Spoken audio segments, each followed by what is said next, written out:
पर आश्रित हो गए। कहने लगे दूसरा चांस कौन सा है परमात्मा के हंसने का? परमात्मा के हंसने का दूसरा चांस कौन सा है? वो विद्वान कहता है, एक सामान्य सी बात कह दी उन्होंने। कह रहे हैं कि जब कोई डॉक्टर और वैद्य किसी मरीज की, किसी रोगी की नाड़ी पकड़ करके कहता है कि मैं गारंटी लेता हूं इसको ठीक कर दूंगा, तुम 2, 4, 5 लाख रुपए जमा करवाओ, गारंटी से मैं ठीक करूंगा। कह रहे हैं कि जो डॉक्टर और वैद्य गारंटी लेता हो, समझिएगा कि परमात्मा हंसता है। एक डॉक्टर वैद्य तो ये कहता है कि मैं मेहनत करूंगा, परमात्मा की कृपा होगी और इसका सौभाग्य होगा, निश्चित रूप से ठीक होगा। और एक कहता है मैं गारंटी लेता हूं। गारंटी लेने वाला डॉक्टर, आप में से कोई बैठा हो तो क्षमा कीजिएगा।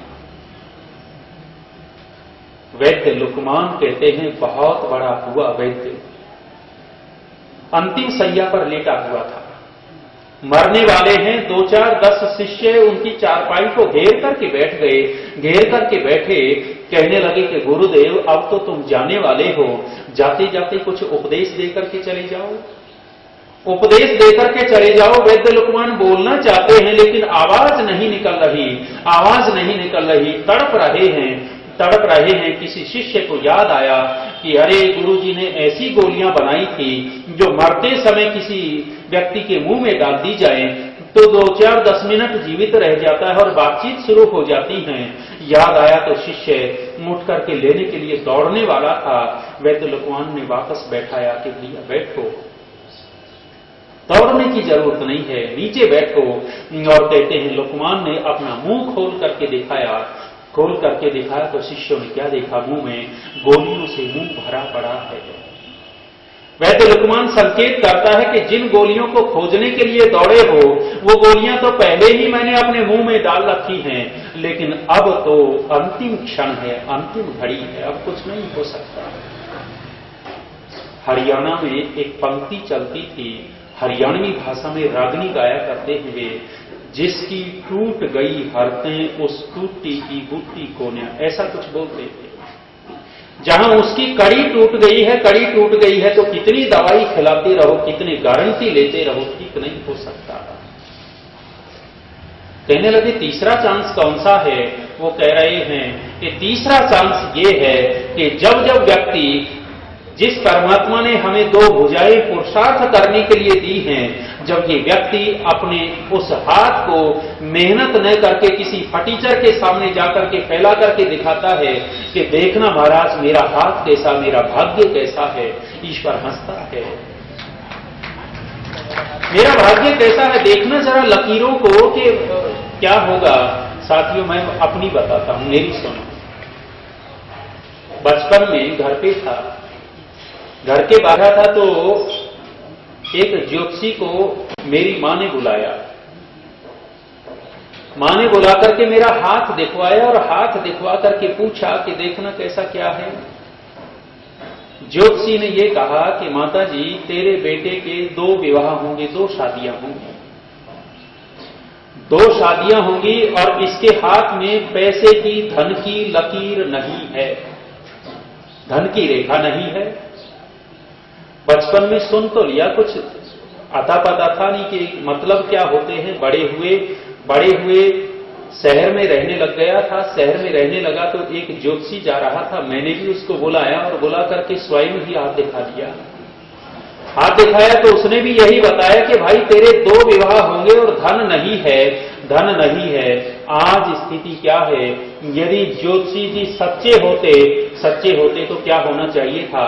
मेरे एक इस बगल में बैठी होती और एक इस बगल में बैठी हुई होती, लेकिन विवाह एक भी नहीं है और मैं कहता हूं धन की कमी नहीं है। आप जैसे लोग धन की कमी छोड़ते नहीं। यदि ज्योतिषी की बात सच्ची होती तो ये होना चाहिए था। साथियों ये हाथ दिखाने वाले, देखने वाले बहकाते हैं। और सुनो, एक चौधरी किसी ज्योतिषी के पास चले गए। ज्योतिषी के पास गए तो चौधरी ने कहा कि पंडित जी मेरे बेटे को 10वीं में 3 साल हो गए, पास ही नहीं हो रहा, बेटा पास नहीं हो रहा, 3 साल हो गए। पंडित जी ने कहा कि चौधरी कोई बात नहीं, हम ताबीज बना देते हैं, लड़के की बाजू पे बांध देना, गले में बांध देना, लड़का पास हो जाएगा। 5 रुपए दिए और धागा ले लिया। धागा लिया, चौधरी उसके घर से निकला ही था कि याद आया कि 3 दिन से भैंस भी दूध नहीं दे रही, भैंस भी दूध नहीं दे रही, इसका भी इलाज पूछ ले। इलाज पूछ ले, कहा कि ऐसी ऐसी बात है, तो कहा कोई बात नहीं, इसके लिए भी धागा दे देते हैं। धागा दे देते हैं। चौधरी ने धागा डाल लिए दोनों जेब में। दोनों धागे एक ही जगह थे। घर पे गया तो धागे बदल गए। भैंस वाला लड़के को बांधा गया और लड़के वाला भैंस को बांध दिया। साथियों, यदि उन धागों में ताकत होती तो क्या होना चाहिए था? भैंस 10वीं पास हो जाती और लड़का दूध देने लग जाता। यदि उन धागों में ताकत होती तो यही होना चाहिए था ना।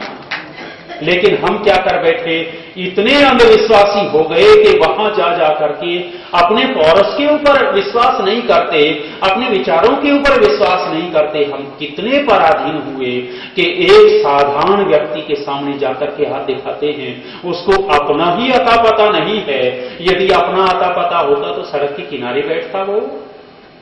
दिखाते हैं, देखना मेरा हाथ कैसा है। कह रहे हैं कि जब जब व्यक्ति इन हाथों से मेहनत न करके दूसरे के सामने फैला करके लकीरें दिखाने लगता है, साथियों, लकीरों के ऊपर कुछ नहीं है। लकीरें तो अपने आप बनाई जाती हैं। कहते हैं नेपोलियन बोनापार्ट जिस समय छोटा सा था, 7-8 साल का बच्चा, उसकी मां ने हाथ दिखाया तो ज्योतिषी ने कहा था कि मेरी मां, तेरे बेटे का हाथ बहुत अच्छा है, लेकिन तेरे बेटे के हाथ में 2 लकीरें नहीं हैं। कौन सी? एक तो विद्या की लकीर नहीं है, एक भाग्य की लकीर नहीं है।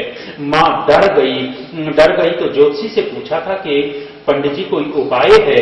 उपाय है, इतने रुपए लगेंगे, मैं ताबीज और मंत्र दूंगा। जब रुपए की बात आई तो नेपोलियन कहते हैं सावधान हो गया।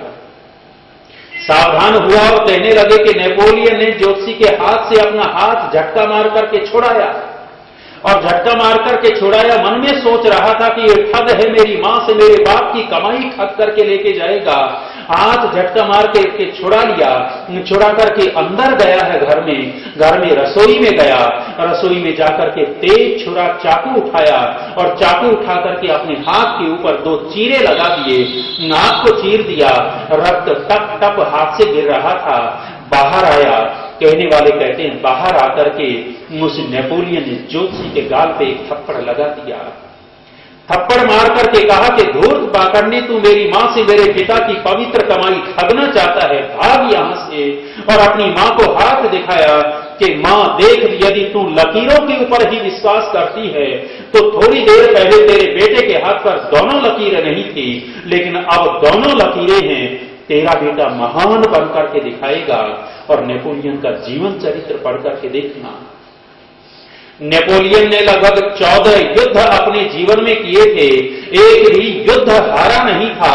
और नेपोलियन ये कहा करता था कि यदि इस संसार में असंभव नाम का शब्द है तो मूर्खों के शब्दकोश में असंभव नाम का शब्द होगा। नेपोलियन के शब्दकोश में कुछ भी असंभव नहीं है। यदि हाथ की लकीरों के ऊपर विश्वास करके बैठता, क्या वो उन्नति कर बैठते? अपने देश की उन्नति नहीं कर सकते थे, स्वयं की उन्नति नहीं कर सकते थे। साथियों, यदि राष्ट्र हित करना है तो वैदिक विचारधारा को अपनाना ही पड़ेगा, पाखंड को छोड़ना ही पड़ेगा। इस पाखंड से, अंधविश्वास से राष्ट्र का हित नहीं होने वाला। राष्ट्र का हित कब होगा? जब हम वैदिक विचारधारा अपनाएंगे और हम योग्य व्यक्ति को आगे लेकर के आएंगे।